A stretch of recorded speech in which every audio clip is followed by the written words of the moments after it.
Assalamualaikum warahmatullahi wabarakatuh, Pak Narto. Assalamualaikum warahmatullahi wabarakatuh. Bagaimana kabarnya Pak Kim? Alhamdulillah sehat, ceria. Mudah-mudahan kita selalu diberikan kesehatan selalu. Amin.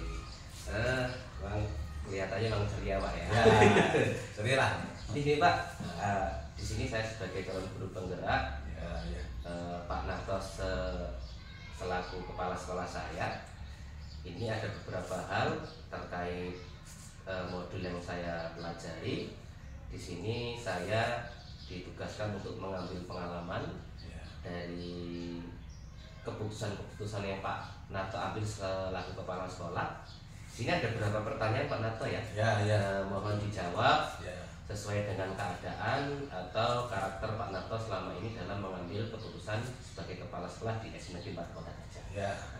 Nah, untuk pertanyaan pertama Pak Narto ya. Nah, selama ini bagaimana Bapak dapat mengidentifikasi kasus-kasus yang merupakan dilema etika atau bujukan moral? Ya, saya selalu mengumpulkan data yang positif maupun yang negatif sebelum mengambil tindakan para dewan guru gitu Bapak Uso.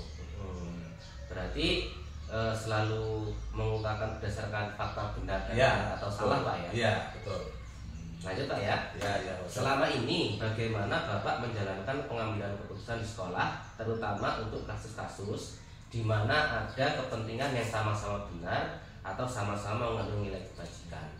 Saya selalu mengambil keputusan itu sesuai dengan waktu yang tepat ya Pak Usob. Jadi kebutuhan yang hari itu memang diperlukan, ya kita langsung ambil tindakan yang terbaik. Yang terbaik ya.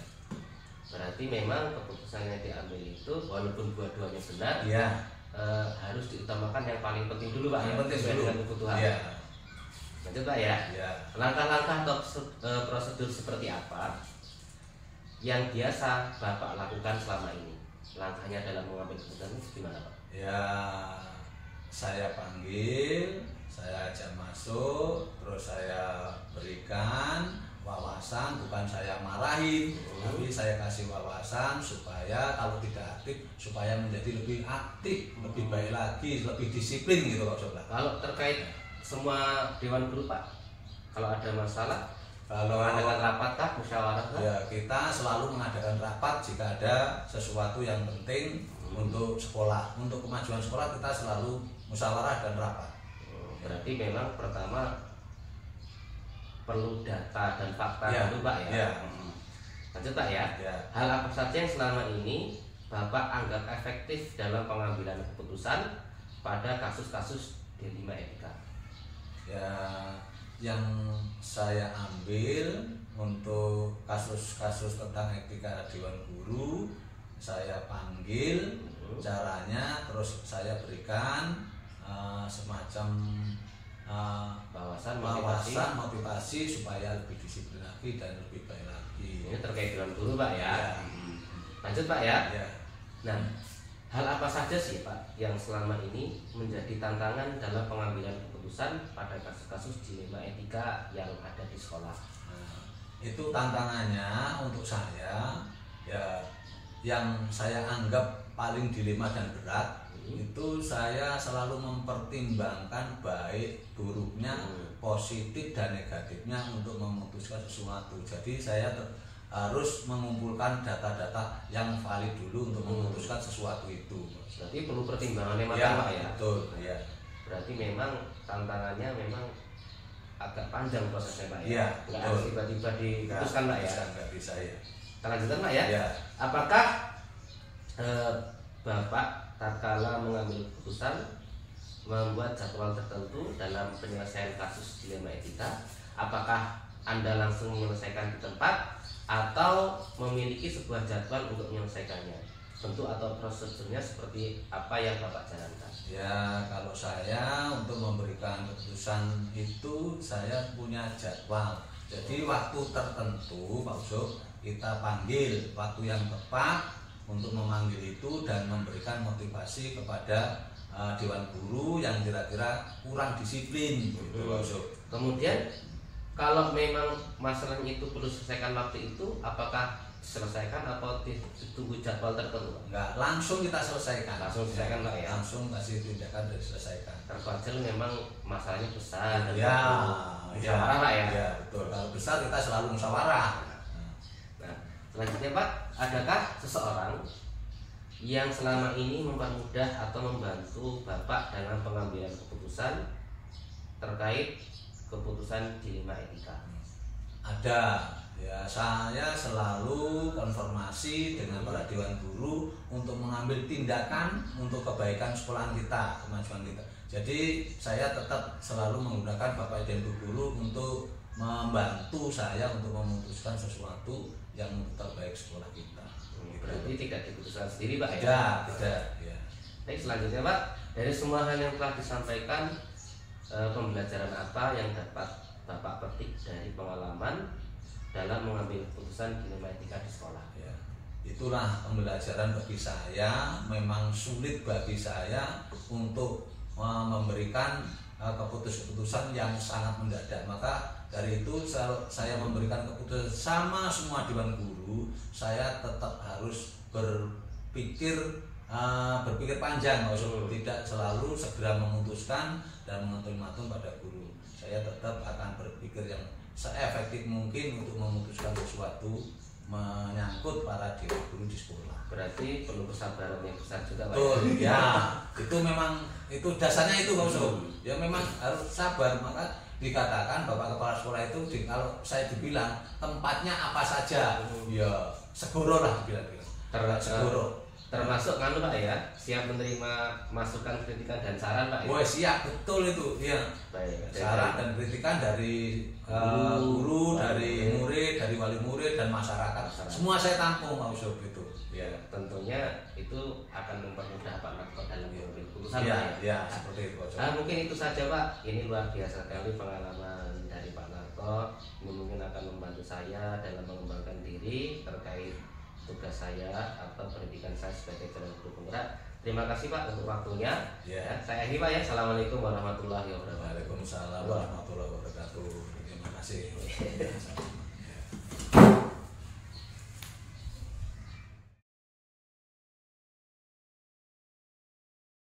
Assalamualaikum warahmatullahi wabarakatuh. Waalaikumsalam. Gimana kabarnya pagi? Alhamdulillah. Baik Bu ya. Ya, kelihatannya wajahnya ceria, fresh Bu ya. Syukur alhamdulillah. Sepertinya semuanya berjalan dengan baik Bu ya. Insya Allah. Jadi gini Bu, saya minta Pak Faiz sebentar terkait tugas saya di Guru Penggerak untuk menanyakan tentang pengambilan dan pengujian keputusan yang diambil Ibu selaku kepala sekolah di RA Nurul Ulum ya, tingkat taman kanak-kanak ya. Tingkat PAUD. Nah, jadi di sini saya akan belajar terkait pengambilan keputusan yang diambil Ibu di sekolah ya, mengenai kebijakan-kebijakan yang berpengaruh terhadap pendidikan tingkat PAUD. Siap Bu ya? Mohon dijawab sesuai dengan ya yang ada di sekolah. Untuk pertama Bu ya, selama ini Bu, bagaimana Ibu dapat mengidentifikasi kasus-kasus yang merupakan dilema etika atau bujukan moral di sekolah? Jadi begini, kami selama ini kami memberikan peraturan untuk sekolah ini demi keberhasilnya belajar mengajar antara anak dan guru itu memang kami memberikan peraturan kepada anak-anak yaitu dilarang untuk membawa uang untuk jajan. Dilarang membawa uang jajan. Tidak ada uang untuk jajan karena kami melihat anak-anak itu kalau sekolah anak tingkat PAUD kalau itu membawa uang untuk jajan ketika belajar atau ketika ada kegiatan di sekolah dia nggak fokus. Akhirnya kami memberikan peraturan itu sehingga kami kerjasama dengan wali murid untuk tidak membawakan uang jajan atau membawakan jajan dari rumah. Namun kami wajibkan, kami peraturkan kepada anak-anak dan wali murid itu untuk membawa bekal dari rumah. Jadi ketika anak itu jam istirahat, setelah kegiatan selesai itu anak fokus dengan makan bersama. Itu termasuk merupakan identifikasi kasus-kasus yang terjadi di sekolah kami. Itu ada penolakan nggak di awal kebijakan itu dilakukan? Ada, namanya pro dan kontra tetap ada. Ya. Karena anak itu karakternya tidak sama. Ya. Ada yang seneng sekolah itu karena dibawain uang, ada yang mau sekolah dibawain kue dari rumah, itu ada aja pro dan kontra. Di awal ada dilema etika tidak, Budi? Dilema tidak untuk melakukan kebijakan itu? Ada ya? Ada, terutama dilemanya di anak-anak. Di anak-anak? Dia pengen sekolah, tapi kok nggak dibawain uang sama ibunya. Dilema, dia mau sekolah, tapi sayangnya sekolah itu maunya jajan gitu. Sedangkan di sekolah peraturan tidak bawa uang untuk jajan. Itu dilemanya dari anak-anak. Lanjut pertanyaanku ya. Nah, selama ini bagaimana Ibu menjalankan pengambilan keputusan di sekolah, terutama untuk kasus-kasus di mana ada dua kepentingan yang sama-sama benar atau sama-sama mengandung nilai kebijakan. Tadi kan sama Bu, orang tua anaknya itu inginnya jajan, ya benar juga Bu ya, karena orang tua untuk memenuhi kebutuhan anaknya, sedangkan sekolah itu memiliki kebijakan agar anak itu fokus belajar, tidak fokus pada jajan. Dua-duanya sama-sama benar Bu ya. Berarti dilema etika ya. Bagaimana Bu untuk menjalankan pengambilan keputusan tersebut? Untuk pengambilan keputusan untuk menghadapi dilema seperti itu, makanya kami selaku pihak sekolah tetap berpesan kepada wali murid, ya. Itu dilema keputusannya ya. Tetap berpesan kepada wali murid, tetap berusaha merayu anaknya. Nanti setelah pulang sekolah, apabila minta jajan, silahkan apa yang dimau.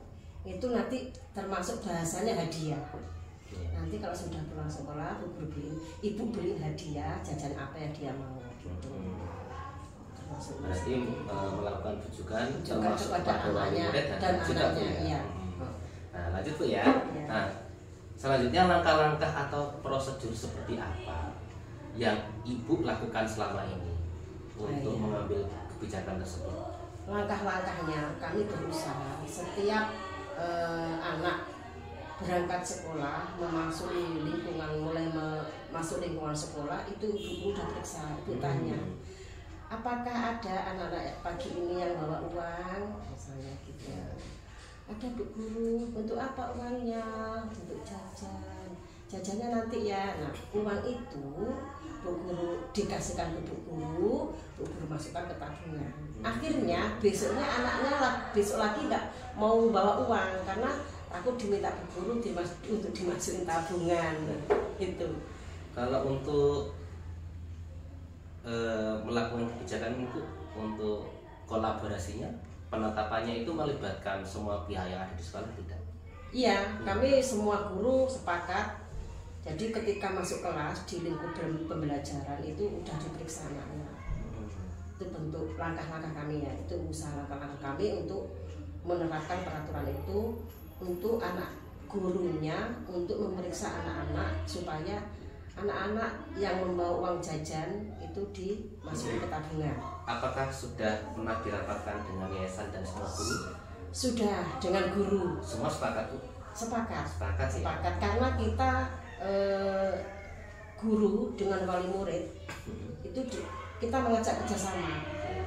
Kalau anaknya tetap dibawain uang, itu mereka tetap gak fokus. Bahkan tadi ada yang ketika istirahat karena mereka ada yang bawa uang, ngajak-ngajak kawannya untuk beli jajan naik pagar. Iya, betul. Itu makanya Akhirnya nggak di fokus situ. belajar, Bu, Akhirnya ya? nggak fokus belajar karena sudah mau jajan. Lanjut tuh ya. Nah, selanjutnya, hal apa saja yang selama ini Ibu anggap efektif dalam pengambilan keputusan pada kasus-kasus dilema etika tersebut? Hal yang merupakan apa tadi? Yang efektif. Yang efektif. Heeh. Yaitu tadi Heeh. hal yang efektif akhirnya anak tidak lagi membawa uang Iya.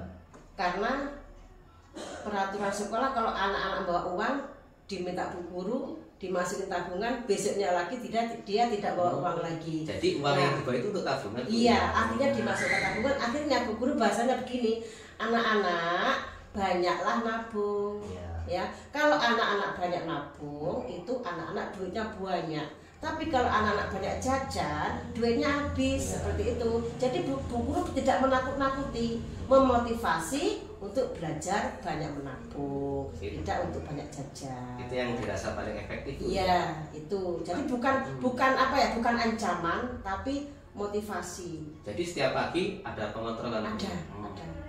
Lanjut tuh ya. Ya. Nah, hal apa saja yang selama ini merupakan tantangan dalam pengambilan keputusan pada kasus-kasus dilema etika yang dialami Ibu sebagai kepala sekolah terkait masalah tersebut? Iya, ada saja namanya peraturan itu ada pro dan kontra ya. Betul. Ada yang sepakat dengan peraturan sekolah, ada yang tidak sepakat. Namanya wali murid sifatnya juga beda-beda. Karakternya anak juga beda-beda. Ada yang saya setuju Bu dengan peraturan Ibu karena dengan begitu anak saya sekarang udah lebih hemat. Diajak jajan, uangku mau saya tabung kok Bu. Jadi kayak gitu. Ingat pesan dari Bu Guru itu. Termasuk itu apa tadi? Tantangan ya? Bukan tantangan, itu motivasi. Oh, motivasi. Dampaknya kan tadi pertanyaannya apa tadi? Tantangan apa saja yang merupakan tantangan dalam pengambilan keputusan dalam kasus? Iya, tantangannya tadi ada wali murid yang tidak setuju. Betul. Bu, anak saya itu kalau nggak dikasih uang jajan itu nggak mau sekolah. Terus tapi Bu Guru tetap memotivasi cari bahasa yang baik untuk anak-anak sehingga anak-anak itu mau membawa uang untuk ditabung dan bukan untuk jajan. Iya. Gitu. Ya, termasuk anak saya juga nggak minta uang jajan Bu. Nanti jajannya kalau sudah iya, itu kan termasuk sekolah. itu termasuk berhasil. Betul. Karena kerjasama antar guru dengan wali murid itu penting. Jadi benar-benar efektif Bu, ya? Sangat-sangat efektif. Kita lanjut tuh ya. Oke. Nah, apakah itu memiliki sebuah jadwal tertentu dalam sebuah penyelesaian kasus dilema etika? Apakah itu langsung menyelesaikan di tempat atau memiliki sebuah jadwal untuk menyelesaikannya? Bentuk atau prosedur seperti apa yang dijalankan? Ya, kami dari sekolah setiap 1 tahun 3 kali kalau nggak 4 kali itu mengadakan rapat parenting dengan wali murid untuk membicarakan tentang anak-anak mereka. 1 tahun 4 kali. 3 sampai 4 kali. Pas awal tahun, terus pertengahan semester, terus semester 1 ya. Jadi itu udah 3 kali semester akhir itu. Kami sering mengadakan pertemuan dengan wali murid untuk membahas anak-anak, bagaimana perkembangan anak-anak. Itu kami adakan parenting dan rapat antar wali murid dan guru. Itu jadwal kami ada. Jadi dijadwalkan Bu ya? Itu ada. Kami udah termasuk program tahunan itu. Pas, berarti semua masalah diselesaikan dengan cara mufakat Bu ya? Insya Allah wali murid tetap mendukung dengan keputusan guru karena itu untuk kebaikan anak-anak. Lanjut Bu ya.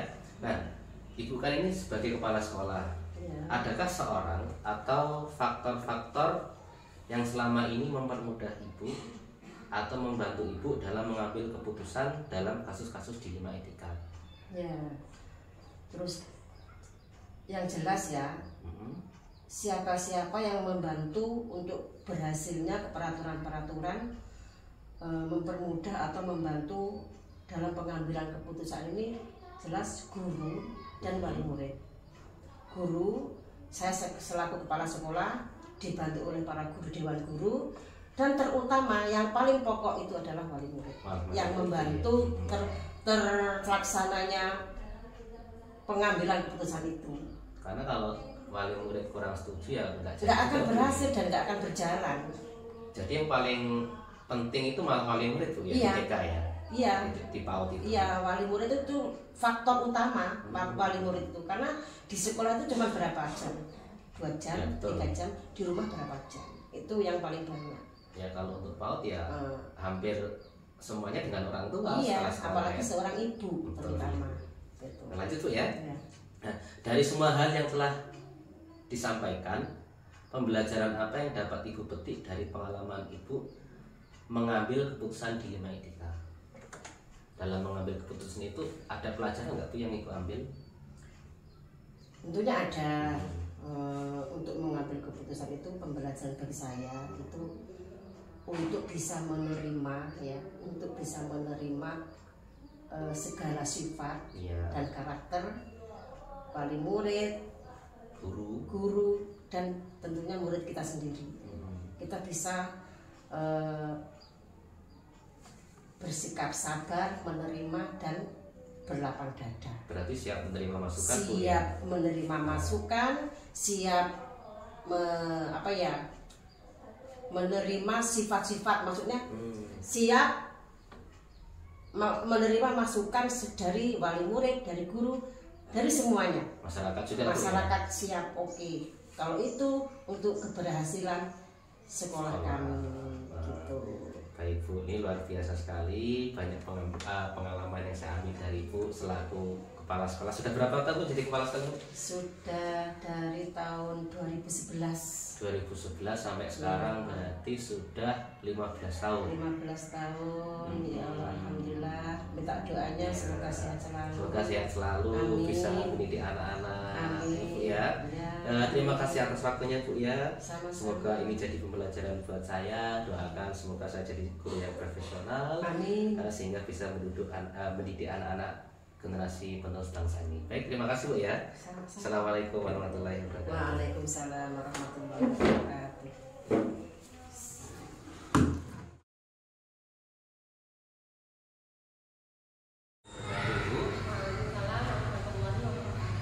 Bagaimana kabarnya siang ini? Alhamdulillah sehat, bahagia. Bahagia Bu ya. Dulu memang harus terus bahagia. Nah, ini Bu, saya ada tugas untuk mewawancarai Ibu sebagai kepala sekolah jenjang SD Bu ya. Ya. Itu SD swasta dari Sapaak, Kecamatan Kota Gajah. Itu Ibu Imro'atul sebagai kepala sekolah. Yang seumuran saya tapi sudah jadi kepala sekolah Bu ya. Alhamdulillah dikasih amanah itu belajar terus Mas. Ya, belajar terus. Saya juga sebenarnya ingin dapat pengalaman dari Ibu terkait karena guru penggerak ini kan nanti dipanggilkan sebagai pemimpin pembelajaran. Jadi mohon pengalamannya diberikan kepada saya Bu ya. Terus belajar bareng ya Mas. Karena ya saya sendiri kalau dibilang udah punya pengalaman ya belum. Karena SD saya masih baru berusia berjalan mau 4 tahun ini, jadi kondisi yang mungkin masih apa adanya, terus masih banyak kekurangan di sana sini, sehingga membuat saya dan teman-teman atau rekan-rekan guru itu bagaimana caranya untuk mencurahkan dan memberikan yang terbaik untuk SD kami. Baik. Jadi ini ada beberapa pertanyaan Bu terkait pengambilan keputusan yang Ibu ambil ketika menjadi seorang kepala sekolah terkait kebijakan-kebijakan di SD dari sama. Saya ajukan pertanyaan Bu ya. Oke. Pertama Bu, selama ini bagaimana Ibu dapat mengidentifikasi kasus-kasus yang merupakan dilema etika atau kejukan moral di sekolah? Pertama yang saya lakukan adalah Terkait masalah untuk masalah ini kan banyak sekali ya Mas, terutama di SD swasta. Karena yang pertama tuntutan dari wali murid itu pasti lebih tinggi, kalau menurut saya itu pasti lebih tinggi dibanding SD negeri. Betul. Walaupun ya di SD negeri juga mungkin sama saja. Namun karena kami swasta sehingga rasa-rasanya yang saya hadapi itu kesempurnaan atau kemaksimalan pembelajaran di SD atau di sekolah itu bisa lebih baik dan menghasilkan juga atau hasil belajar juga itu lebih baik lagi. Kasus yang paling kelihatan apa itu terkait dilema yang ada? Ya, kasus yang paling terlihat itu adalah terkait dengan kondisi lingkungan sekolah kami yang masih menurut saya itu kurang ramah anak gitu. Karena letak bangunan sekolah yang masih berbatasan langsung dengan irigasi atau ledeng, terus juga belakang sekolah dan samping sekolah itu masih banyak semak belukarnya yang dikhawatirkan mungkin dari wali itu ya nantinya ada hewan atau binatang yang mungkin bisa membahayakan anak. Nah, ini menjadi problema baik bagi kami sebagai pendidik juga dirasa kurang aman dari wali atau wali murid gitu. Jadi ini adalah tuntutan dari wali murid tuh ya. Berarti dilemanya adalah individu lawan kelompok. Jadi itu lawan banyak sekali wali murid yang ingin sekolah lebih aman. Kita lanjutkan pertanyaan kedua tuh ya. Selama ini bagaimana ibu menjalankan pengambilan keputusan di sekolah, terutama untuk kasus-kasus di mana ada dua kepentingan yang sama-sama benar atau sama-sama mengandung nilai juga. Ini tadi terkait pembangunan gedung, ya, apakah ada apa ya, keputusan yang diambil itu saling berbenturan? Yang pasti ya. Untuk hal ini terjadi benturan karena memang kalau untuk membangun gedung kan pastinya membutuhkan dana yang besar. Tidak sedikit tentunya karena harusnya ya yang nyaman, terus juga layak, juga mungkin dari kondisi lingkungannya juga bisa baik gitu ya. Nah ini kami ya tentunya merasa berat untuk mengambil keputusan akan hal ini karena dari yayasan sendiri kondisi keuangan mungkin ya yang belum siap dan sedangkan kondisi kebutuhan itu juga sangat membutuhkan untuk gedung yang layak dan lebih ramah lagi. Jadi selama ini untuk gedung gimana? Saya masih mengusahakan agar secepatnya yayasan bisa membangunkan gedung SD khusus yang nantinya lebih aman dan nyaman untuk anak-anak dan dewan guru juga. Namun untuk saat ini yang bisa kami lakukan adalah menggunakan fasilitas yang ada yaitu gedung dari yayasan dan melakukan upaya-upaya agar anak-anak itu bisa belajar dengan baik. Jadi selama ini masih menggunakan SD lokal yayasan. SD sendiri belum punya. Semoga sebentar lagi punya tuh ya.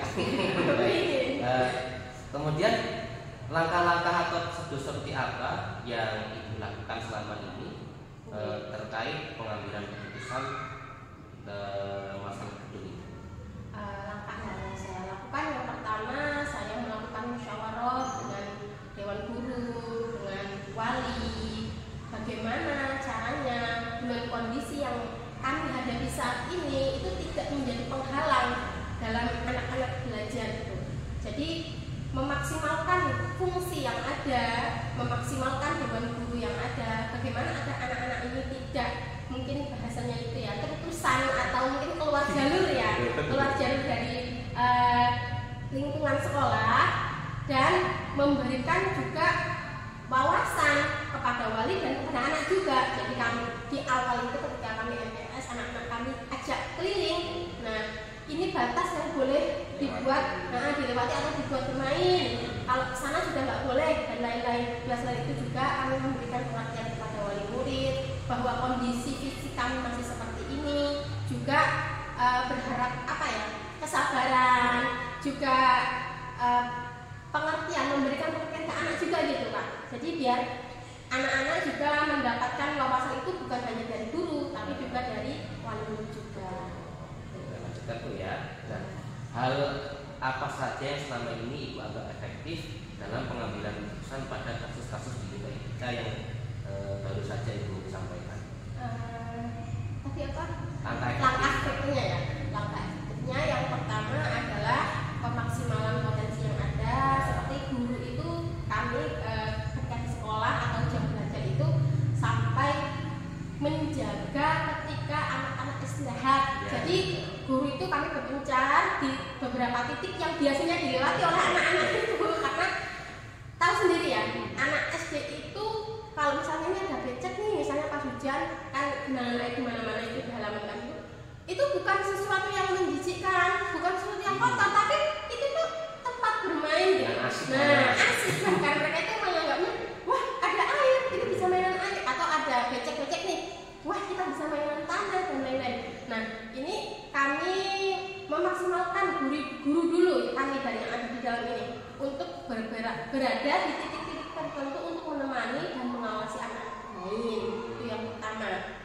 Yang kedua, selalu tetap memberikan wawasan terus-menerus kepada anak bahwa di sana itu bahaya, di sini itu bahaya. Jadi agar mereka tidak melampaui batas yang telah kami tentukan. Berarti dilema sekali itu ya terkait anak-anak ini masih untuk memajukan sekolah, untuk mengembangkan potensi anak. Banyak banget.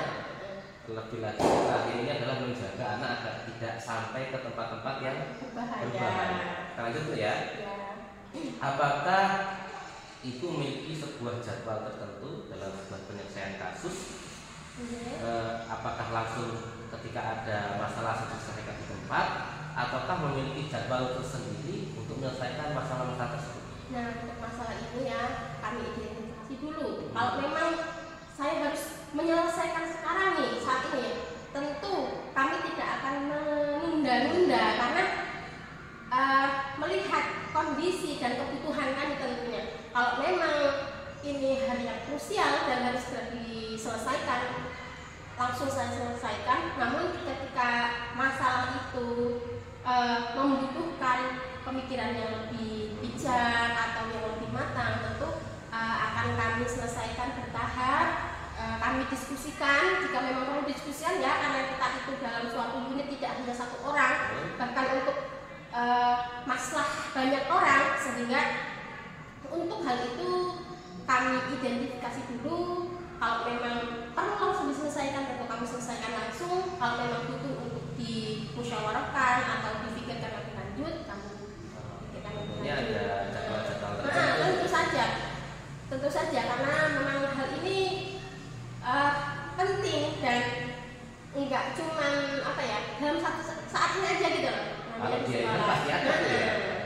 Baik, lanjut tuh ya. Nah, adakah seseorang atau faktor-faktor yang selama ini mempermudah ibu atau membantu ibu dalam mengambil keputusan dalam kasus-kasus di yang ibu alami?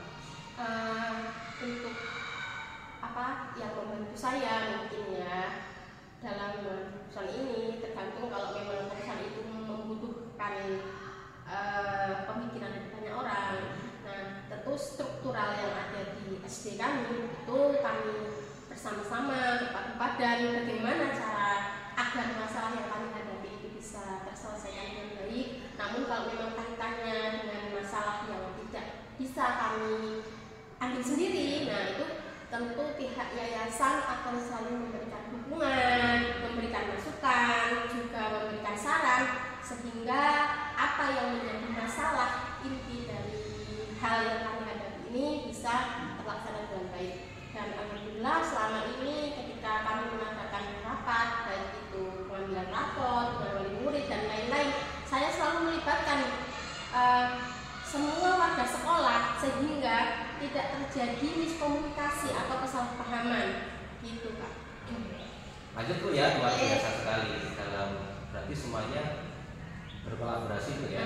Alhamdulillah, karena ya menurut saya begini, ketika kita hidup di lingkungan yang memang kita harus berkolaborasi, kita tidak bisa sendirian, apalagi untuk hal yang sebesar ini. Apalagi ini terkait masalah anak tuh ya. Iya, anak-anak itu investasi kita, jangan kita nggak boleh semena-mena gitu. Mereka punya hak dan kewajiban yang harus kita temani, kita bimbing sebaik-baiknya. Kita lanjutkan tuh ya. Nah, dari semua hal yang telah disampaikan Ibu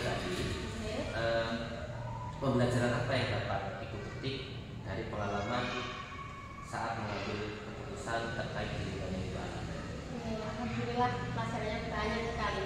Karena sebelumnya saya sendiri belum pernah menjadi kepala sekolah, tentunya itu. Dan sekarang itu harus berpikir nggak cuma buat diri saya, tapi buat kebaikan semua warga sekolah. Jadi yang mungkin tadinya saya itu gerusa-gerusu ya, itu bisa lebih tenang ketika menghadapi masalah ini, terus juga lebih sabar, karena kita menghadapi karakter yang nggak cuma satu, tapi berpuluh-puluh, beratus-ratus, bahkan mungkin bisa beribu-ribu ya ke depannya itu. Membuat kita itu tidak egois lagi, nggak cuma mementingkan kepentingan kita, nggak cuma mementingkan ego kita, tapi juga memikirkan banyak orang yang ada di lingkungan sekolah ini. Bahkan terkadang malah nggak sempat mementingkan diri ya. Oke, kadang-kadang ngopain di anaknya orang, tapi anak kita itu masih kurang kopeng gitu. Tapi nggak apa-apa, di sini banyak pengalaman, banyak pembelajaran yang tentunya akan sangat bermanfaat khususnya untuk diri saya dan mungkin mudah-mudahan juga buat teman-teman semua tenaga pendidik yang ada di sini. Yang tadinya mungkin ya, karena di sini itu banyak guru-guru yang masih muda, mungkin awalnya masih cuek gitu ya terhadap anak-anak, atau mungkin kurang pengalaman juga kurang rangkul. Nah, di sini nggak bisa kita cuek sama anak, karena tanggung jawabnya itu tadi ya, yang haruskan kita itu mau nggak mau ya harus harus merangkul. Tadi didewasakan dengan keadaan. Memang kalau merintis bukan hal yang mudah Bu ya. Tapi luar biasa, merintis di jenjang kelas 4 sekarang sudah dapat 114 siswa, bahkan ada yang baru bertingkatannya Bu ya. Kelas 1 alhamdulillah.